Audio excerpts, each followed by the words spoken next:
Howard finds a cutting McDonald, easy deuce. Beautiful read by Natasha Howard. The Indiana Fever's 2025 WNBA season has taken a turbulent turn, largely defined by the extended absence of rookie sensation Caitlin Clark, whose impact on the court has been irreplaceable since she entered the league.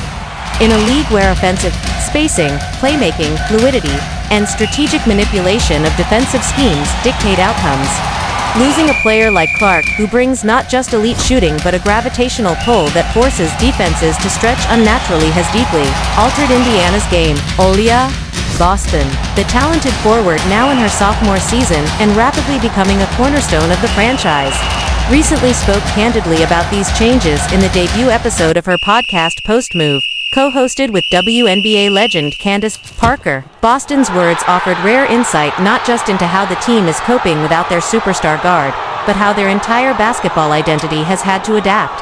Everything is spaced when she's out there, Boston said, emphasizing how Clark's mere presence beyond the three-point arc changes the geometry of the game. Opposing teams are forced to guard her from the moment she crosses half-court, often sending defenders scrambling to close out on her deep shooting threat.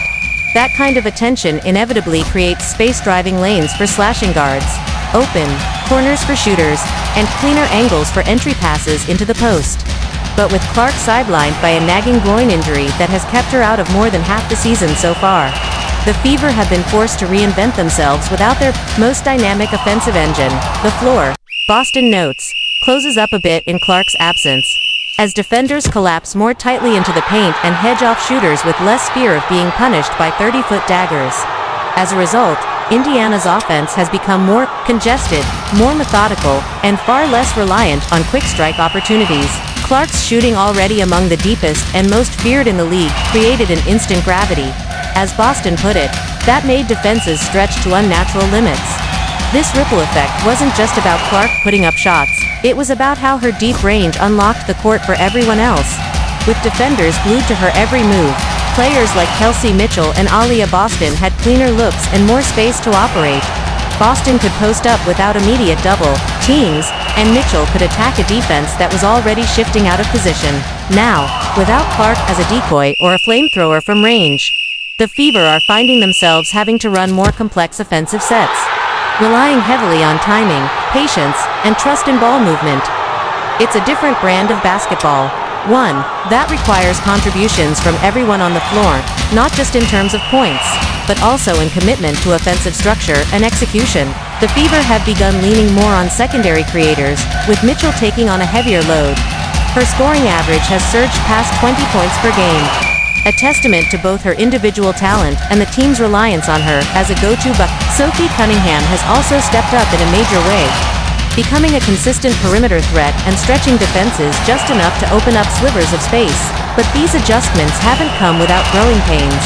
Boston acknowledged that without Clark's range and vision, Indiana's margin for error is smaller. They have to be precise with their cuts, smart with their screens, and disciplined in their execution. The offensive system, once more free-flowing and spontaneous, is now built on deliberate sequences actions that push the ball to the second or third side of the floor, forcing defenses to rotate repeatedly in hopes of creating breakdowns. Boston explained that this shift is rooted in necessity. We've focused on pushing plays to the second and third side. She said it's about working the ball until the defense breaks. This philosophy mirrors what's often seen in high-level European basketball, where ball reversals and patient probing are used to stretch disciplined defenses thin. For a young Fever team, learning this style on the fly, and doing so without their best player, has required both mental toughness and rapid development. Yet, within this adversity lies a silver lining: growth. Boston herself has emerged not just as a physical force on the interior, but also as a vocal leader, a player willing to step into a guiding role and help her teammates adapt to the evolving challenges. Her partnership with Candace Parker on the Post Move podcast only reinforces that evolution, giving her a platform to articulate the nuance of what she sees on the court, and how the team is responding behind closed doors. Meanwhile, head coach Christy Sides and her staff have had to juggle rotation changes, reassign offensive responsibilities, and find ways to manufacture points without the luxury of Clark's high-volume playmaking. The team has leaned on a bike approach, hoping to find new rhythm through depth and adaptability. Players like Erica Wheeler have stepped into facilitator roles, while Nolissa Smith continues to provide rebounding and interior scoring, giving the Fever a measure of balance, even without their marquee name. But the challenge of replacing Caitlin Clark, whose statistics only tell part of her story, is monumental.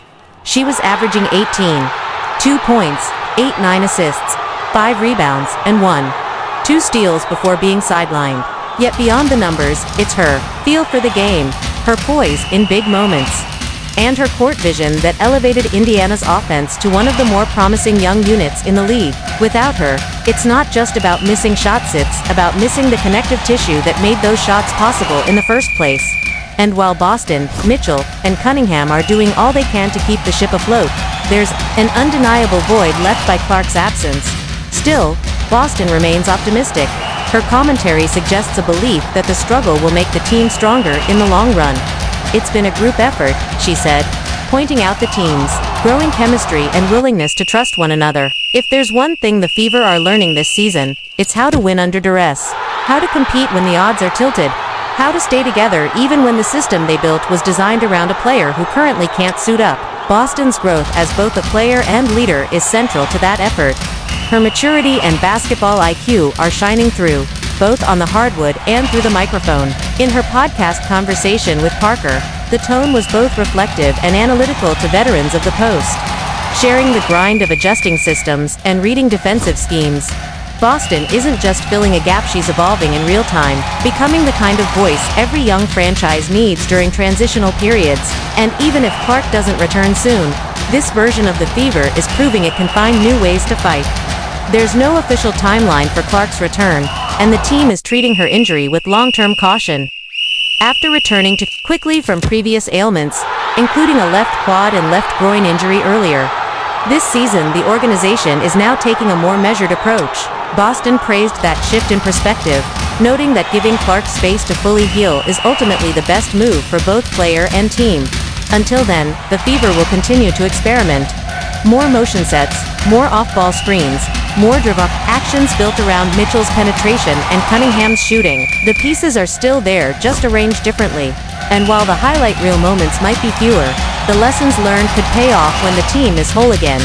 For now, Indiana is surviving without their superstar. But if Aliyah Boston's evolving leadership and the team's collective resilience are any indication, they're also finding ways to grow in her absence, one game, one adjustment, one possession at a time. Open. Lexi Hall getting downhill, finds the bucket and one. Even as the Indiana Fever push forward through a challenging stretch of the 2025 WNBA season, the absence of Caitlin Clark continues to cast a long shadow over the franchise's rhythm, identity, and overall performance. Clark, the electric guard, whose deep shooting range and court awareness turned Indiana's offense into one of the league's most exciting early in the year, remains sidelined with a lingering right groin injury. It's been 4 consecutive games since the All-Star break without her, and still, there's no official timeline for her return. While the Fever are not collapsing, they are unmistakably adjusting, recalibrating not just plays and rotations, but an entire offensive philosophy that once revolved around the unique gravitational pull Clark brings every time she steps on the hardwood. That shift has been deeply felt by her teammates, most notably Aliyah Boston, who in her second WNBA season is emerging as a vocal leader and strategic mind for the team. On the debut episode of her podcast Post Move, co-hosted with WNBA legend Candace Parker, Boston broke down exactly what changes when Clark is absent, not just tactically, but emotionally and competitively. Still, the rhythm isn't quite the same, Boston admitted, echoing what many fans and analysts have seen play out on the court in recent weeks. The pacing is different, the spacing is tighter, the playmaking is more mechanical. Without Clark's fearless pull-up threes from nearly half-court, opposing defenses are no longer stretched to the breaking point. Instead, they sag in, crowding the paint and daring Indiana's perimeter players to beat them. Clark's ability to launch from deep not only scores points, but shifts defensive attention in ways few players can replicate, Boston explained. They're afraid to double in the post when you've got shooters like that on the wings. That fear the threat of Clark used to open up space for Boston to operate one-on-one down low. Now, with defenders collapsing sooner and staying tighter in their zones, every shot feels more contested. every drive a bit more crowded. The impact goes beyond simple X's and O's. Clark's style of play brought confidence and chaos, the kind that energizes a team and demoralizes opponents. When she was on the court, you could feel it. Defenders stretched out past the arc, hesitant to help off their assignments, scrambling as Clark's vision picked apart their rotations. That energy bled into the Fever's identity, turning them into a fast-paced, high-risk, high-reward squad that could swing momentum in just a couple of possessions. Without that element, the Fever have had to become more methodical, more dependent on structured sets and disciplined rotations. They're adjusting, not unraveling, and that distinction is important. Veteran guard Kelsey Mitchell has stepped up considerably, becoming the primary scorer in Clark's absence.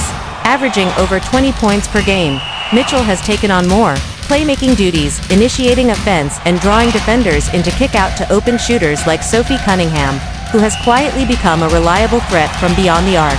Cunningham's consistency has been vital, offering Indiana some of the floor spacing that Clark typically provides. Yet, even with those contributions, there's a clear sense that this version of the Fever is playing uphill. The offense requires more screens, more passes, more patience, all of which increase the chances of a turnover or a breakdown in execution. It's not just that Clark is missed, it's that the entire system had been built with her as the central nervous system. Without her, Indiana is functioning on backup power. Celebrate Juneteenth, and Indiana finally gets back on the board. Her and Thornton both have 4 on the Golden State side. Mitchell. The challenge for the coaching staff, led by Christie Sides, has been to stabilize the rotation and prevent offensive stagnation. One possible solution being floated in the media is a trade, a move that could inject new life into the roster, while Clark recovers. Recently, ESPN suggested that Indiana could pursue a deal involving Dallas wings forward Maisha Hanzalan, a versatile player with the ability to stretch the floor, defend multiple positions, and offer veteran composure. Such a trade could provide the Fever with more frontcourt flexibility and scoring depth, especially if they're looking to compete in the playoff hunt while Clark remains unavailable. The idea isn't without merit. Hanzalan brings playoff experience and can operate both as a floor spacer and secondary playmaker, a potential fit alongside Boston in the frontcourt. But trades come with risk. Chemistry can be disrupted. Young players can lose valuable development time. The question becomes whether Indiana believes it can hold the line long enough for Clark to return, or whether reinforcement